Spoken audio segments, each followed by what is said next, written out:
Good morning বন্ধুরা, তোমরা সবাই কেমন আছো? আশা করছি সবাই ভালো আছো। আমিও খুব ভালো আছি। এখন সকালবেলা স্নান টান করে চলে এসেছি কিচেনে, রান্না করতে হবে।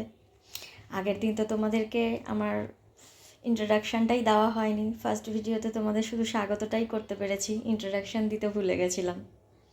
আজকে ইন্ট্রোডাকশানটা দেব। আমি সোনামণি, আমি একজন গৃহিণী। আর আমার বাড়ি হচ্ছে দক্ষিণ 24 পরগনার রায়দিঘিতে। আমার একটা 7 বছরের ছেলে আছে, আর আমার হাজব্যান্ড, শ্বশুর শাশুড়ি সবাই আছে। আমার মা আছে, দিদা আছে বাপের বাড়িতে। আর বর্তমানে আমরা থাকি উড়িষ্যাতে। আমাদের দক্ষিণ 24 পরগনায় থাকা হয় না, আমার হাজব্যান্ডের চাকরির সূত্রে, তাই আমাদের উড়িষ্যাতেই থাকতে হয়।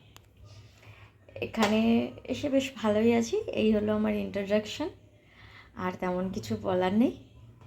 এবারে আজকে সকালবেলা তোমাদেরকে একটা রান্না করে দেখাবো।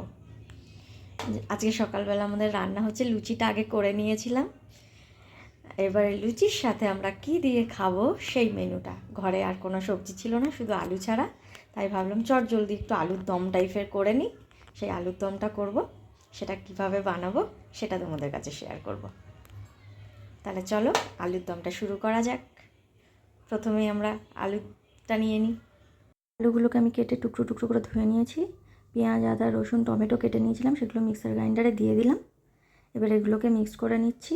মিক্সড করা হয়ে গেছে, কড়াই বসিয়ে দিয়েছি। কড়াইতে তেল দিয়ে দিয়েছি, তেল গরম হয়ে গেছে। এবার কড়াইয়ের তেলের উপরে হলুদ আর একটু নুন দিয়ে দেবো, যাতে না লেগে যায়। এবারে শুকনো লঙ্কা, তেজপাতা, জিরে আর দারচিনি দিয়ে দিয়েছি। এটাকে ভালো করে লাল লাল পর্যন্ত ভাজবো। তারপর আলুটাকে দিয়ে দিলাম। আলুটা এবার ভাজা ভাজা হতে থাকবে। আলু ভাজা ভাজা হয়ে এসেছে প্রায়, দেখো। এবার এর উপরে একটু লবণ ছড়িয়ে দেবো। লবণ দিলে যাতে এটা হাফ সিদ্ধ হয়ে যায়। লবণটা দিয়ে কিছুক্ষণ নাড়াচাড়া করলাম। কালারটা আস্তে আস্তে চেঞ্জ হচ্ছে। কালারটা অনেকটাই দেখো চেঞ্জ হয়ে এসছে। এবার বাটা মশলাটা দিয়ে দেবো। বাটা মশলাটা দিয়ে দিয়েছি। দিয়ে এবার এটাকে ভালো করে নাড়াচাড়া করব। এবার 2 মিনিট রেখে দেবো। 2 মিনিট হয়ে গেছে। 2 মিনিট পরে দেখো কালারটা কীরকম চেঞ্জও হয়ে গেছে, কিরকম শুকনো শুকনো হয়ে গেছে মশলাগুলো। এবার এর ভেতর ধনের গুঁড়ো, হলুদ গুঁড়ো আর লঙ্কার গুঁড়ো আর গোলমরিচের গুঁড়ো দিয়ে দেব। পরিমাণ মতোই দেবো সবগুলো। দিয়ে ভালো করে নাড়াচাড়া করব। 1 মিনিট নাড়াচাড়া করার পরে মশলাগুলো ওর সাথে মিশে যাবে। মিশে যাওয়ার পরে এবার আমি জল দিয়ে দেব। জল দিয়ে দিয়েছি। জল একটু পরিমাণে কম আছে, তাই আরেকবার আরেকটু দেবো, কারণ এটা সিদ্ধ হতে দিতে হবে। এবারে আমি এর ঢাকনাটা দিয়ে দেবো। ঢাকনাটা দেওয়া হয়ে গেছে। 2 মিনিট এবার এটাকে রেখে খুলে নিই। 2 মিনিট পরে দেখো আরও একটু সিদ্ধ হয়ে গেছে, কারণ আগে থেকেই আমার অনেকটা সিদ্ধ হওয়া ছিল। এবার একটু জিরের গুঁড়ো দিয়ে দেবো।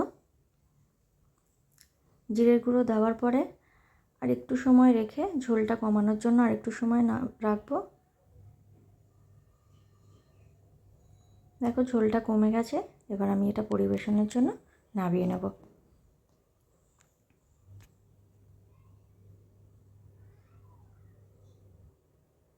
এবার এটা আমি সার্ভ করব। দেখো কালারটা এইভাবে এসছে। এবার দুটো লুচির সাথে গরম গরম তরকারি দিয়ে এটা সকালের ব্রেকফাস্ট। Thank you.